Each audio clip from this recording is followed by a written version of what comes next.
તમારા જેવી કેવી રીતે હું બુદ્ધિશાળી બની શકું? તને કેવી રીતે ખબર કે હું બુદ્ધિશાળી છું? બેટા, કોની સાથે આવ્યા છો? આ કરતૂત કોની છે?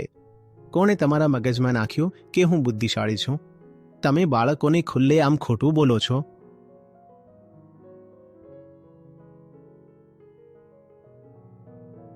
તો તમને હું બુદ્ધિશાળી લાગુ છું? તમને કેવી રીતે ખબર કે હું બુદ્ધિશાળી છું? તમે બહુ પુસ્તકો વાંચો છો. તમને કેમ ખબર પડી કે હું પુસ્તકો વાંચું છું? હું ક્યારે વિડીયો પર તો પુસ્તકો વાંચતો નથી. તમને કેવી રીતે ખબર પડી કે હું પુસ્તકો વાંચું છું? મેં સાંભળ્યું છે. હા, એટલે કે તમે માની લીધું. તો બુદ્ધિશાળી બનવા માટે સાંભળેલી વાત નથી માનવાની. ઠીક છે? બસ આ છે રસ્તો.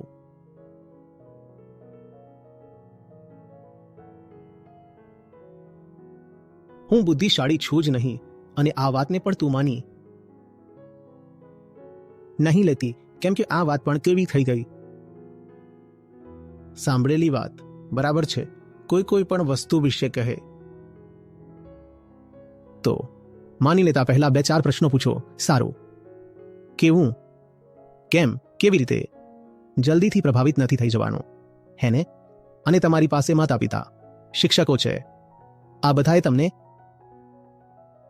અધિકાર આપ્યો છે કે સવાલ પૂછો. તો આપણે શું કરવાનું છે? પ્રશ્ન. અરે, પ્રશ્ન પૂછવા જ તો આવી હતી.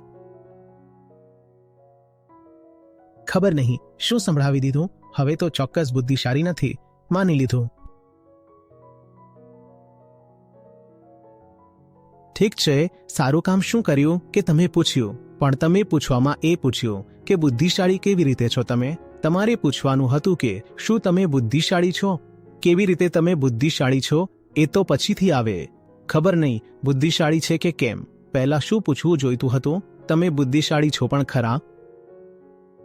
શું તમે બુદ્ધિશાળી છો પણ ખરા?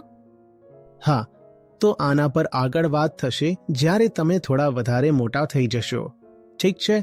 ત્યારે સમજીશું કે બુદ્ધિશાળી કોને કહેવાય. અત્યાર માટે એટલું યાદ રાખવાનું છે કે કોઈ પણ સાંભળેલી વાત સહેલાઈથી નહીં માની લેવાની, અને કોઈ બહુ જોર કરે તો થોડા પ્રશ્નો પૂછી નાખવા. સારું બતાવી દો, સમજાવી દો.